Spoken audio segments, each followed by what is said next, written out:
Good morning, কেমন আছো সবাই? আশা করি সবাই খুব ভালো আছো। আমি এখন আছি আমার বিল্ডিং এর নিচে। তো আজকে তোমাদের দেখাবো এখানকার কালচার আর ইন্ডিয়ার কালচারের মধ্যে কি পার্থক্য।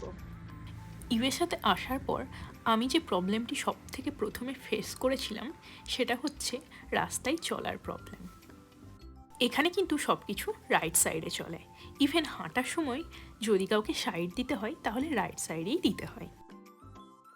এটা ইন্ডিয়ার থেকে একদমই আলাদা। আমরা তো বরাবরই লেফট সাইডে চলে অভ্যস্ত ইন্ডিয়াতে। তো প্রথম প্রথম এটা আমার খুবই অসুবিধা হতো। সেকেন্ড হচ্ছে, যেখানে আমি থাকি এই আইওয়া সিটি একদমই ফাঁকা ফাঁকা, লোকজন নেই বললেই চলে।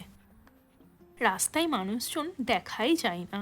মাঝে মাঝে মনে হতো কোন ভুতুরে শহরে এলাম রে বাবা, কেউ কোথাও নেই। যেমন দেখো সামনে এই যে এটা দেখছো, এটা একটা নার্সারি স্কুল, বাট দেখো কত ফাঁকা ফাঁকা, লোকজন কেউ নেই। ইন্ডিয়ার রাস্তায় যেরকম আমরা ভিড় আর লোকজন দেখে অভ্যস্ত, এখানে কিন্তু সেরকম কিছুই নেই। 3 নম্বর হচ্ছে এখানকার পাবলিক ট্রান্সপোর্টেশন। এই যে দেখছো রেল লাইন, এটা দিয়ে কিন্তু শুধু মালগাড়িই চলে, যাত্রীবাহী গাড়ি কিন্তু এখানে চলে না। ইউএসএতে নিজেদের গাড়ি না থাকলে কোথাও যাতায়াত করাটা একটু কষ্টকর হয়ে যায়। এখানে ট্রান্সপোর্টেশন অতটাও ভালো না। তবে এখানে একটা জিনিস আমার খুব ভালো লাগে, সেটা হচ্ছে চারিদিকটা এরকম সাজানো গোছানো আর পরিষ্কার। আমি এখন একটা চিলড্রেন পার্কে আছি, তো তোমাদেরকে দেখাবো এখানে চিলড্রেন পার্ক কীরকম হয়। তো দেখো আমার পেছনে এই যে দেখছো, এটা একটা চিলড্রেন পার্ক। এখানে এরকম ছোট ছোট পার্ক প্রচুর আছে, যেহেতু এর সাথে জায়গা প্রচুর। তো আমার বাড়ির পাশে এরকম অনেক পার্ক আছে। আজকে এটা দেখালাম, আবার অন্য একদিন অন্য একটা দেখাবো। তো তোমাদেরকে ডিটেলসে দেখাই এই পার্কে আরও কী কী আছে। এটা খুব ছোট একটা পার্ক, এখানে বাচ্চাদের জন্য কিছু অ্যাক্টিভিটির ব্যবস্থা আছে, আর আছে এরকম বসার চেয়ার। তো আর একটা জিনিস দেখাই তোমাদেরকে। এটা হচ্ছে দেখো পাবলিক লাইব্রেরি। এখানে এরকম খুলে যে কেউ খুলতে পারে, এটা এরকম বই নেওয়া যায়। তো এই যে আমার দুধারে যে ঘরবাড়িগুলো দেখছো, এগুলো সবই কিন্তু কাঠের ঘরবাড়ি। দূর থেকে দেখে বোঝা যায় না, খুব সুন্দর লাগে দেখতে, কিন্তু থাকতে ততটাই প্রবলেম হয়। তো আজকে বলবো কি কি হয় এখানে কাঠের ঘরবাড়িতে থাকলে। এই কাঠের ঘরবাড়িতে থাকা সবথেকে বড় প্রবলেম যেটা আমার মনে হয় সেটা হচ্ছে আওয়াজ। এগুলো কিন্তু একদমই সাউন্ড প্রুফ হয় না। যেমন আমি আমার অ্যাপার্টমেন্টের 3rd ফ্লোরে থাকি, আমাকে অনেক সাবধানে হাঁটাচলা করতে হয়। আদারওয়াইজ আমি যদি একটু জোরে হাঁটাচলা করি বা লাফালাফি করি তাহলে কিন্তু নিচের ফ্লোরে প্রচুর আওয়াজ হয়। আমার কোনো রকম লাউড স্পিকার বাজানোতে বা কোনো রকম অ্যাক্টিভিটি করাতে যদি আমার পাশের নেইবারের কোনো প্রবলেম হয় তাহলে সে কিন্তু সোজা পুলিশকে কল করবে। এখানে এরকমই। এখানে মানুষজন নিজেদের প্রাইভেসি খুব পছন্দ করে। এবার আসি এখানকার খাওয়া দাওয়াতে। এখানে মাছ মাংস থেকে শুরু করে শাকসবজি সব কিছুই প্যাকেট সিস্টেম। আমাদের ইন্ডিয়ার মতো ফ্রেশ কোনো কিছুই এখানে পাওয়া যায় না।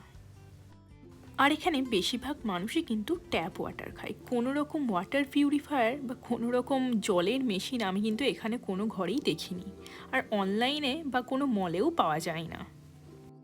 ইউএসের এই জল আর খাওয়া দাওয়ার প্রবলেমের জন্য আমাকে কিন্তু হসপিটালেও যেতে হয়েছে। এই যে দেখা যাচ্ছে সামনের বিল্ডিংটা, এটা হচ্ছে এখানকার ইউনিভার্সিটি হসপিটাল। এখানকার মেডিকেল ফেসিলিটি প্রচুর স্লো আর ইন্ডিয়ার থেকে সম্পূর্ণ আলাদা। চাইলেই যখন তখন আমি ডাক্তার দেখাতে পারি না। ডক্টরের অ্যাপয়েন্টমেন্ট পেতে আমাকে এখানে ওয়েট করতে হয়েছিল প্রায় 5 মাস। এখানকার মেডিকেল ফেসিলিটিটা পুরোটাই ইন্স্যুরেন্স বেস আর অনেক বেশি ব্যয়বহুল। এই সমস্ত জিনিস কিন্তু ইন্ডিয়ার থেকে অনেক আলাদা। বলতে বলতে বাড়ির প্রায় কাছাকাছি পৌঁছে গেছি। আজ বাড়ি গিয়ে বানাবো একটা নতুন জিনিস। কি বানাবো চলো দেখাবো তোমাদের।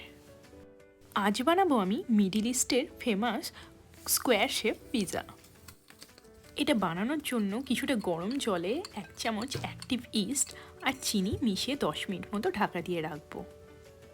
তারপর আমি এটাতে অ্যাড করব 1 বাটি ময়দা। আমি এখানে জলের পরিমাণ বেশি রেখেছি যাতে ময়দাটা মাখানোর পর ওটা হাইড্রেট থাকে। আর কিছুটা নুনও দিয়ে দেবো ওটাতে।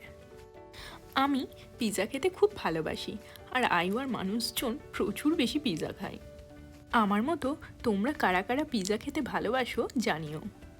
আমি এখানে পিৎজার ডোটা বানিয়ে নিচ্ছি। এটা এতে খুব একটা বেশি শেপ লাগে না, যেহেতু আমি স্কোয়ার শেপই বানাবো, তো জাস্ট হালকা হাতে এরমভাবেই বানিয়ে নিচ্ছি। আমি থিন ক্রাস্ট পিৎজা বানাবো, তো তার জন্য ডোটা আমি প্রচুর পাতলাই রেখেছি। তারপরে কিছুটা অলিভ অয়েল আমি ফ্রাইং প্যানে এই ব্রাশের সাহায্যে লাগিয়ে নিচ্ছি, আর পিৎজার ডোটা আমি হালকা হাতে জাস্ট প্রেস করছি যাতে পিৎজাটা আমার অনেকটা বেশি ফোলে।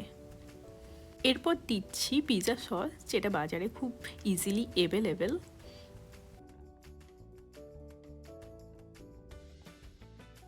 এরপর আমি দেবো এটাতে মজারেলা চিজ। আমি কিন্তু চিজটা নিচে দেবো, এর ওপর আমি টপিংস দেবো।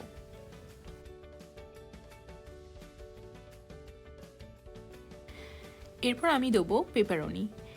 এটাও মার্কেটে ইজিলি অ্যাভেলেবেল, আর আমার কাছে এটা খুব ইজি মনে হয়। না কোনো কিছু কাটতে হয় না কিছু, জাস্ট ওপরে টপিংয়ের মতো দিয়ে দিলেই হয়।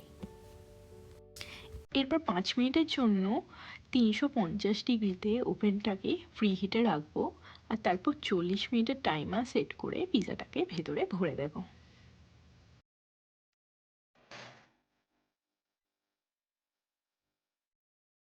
তো দেখো, আমার পিৎজা মোটামুটি রেডি হয়ে গেছে। বার করে দেখি এবার কেমন হয়েছে।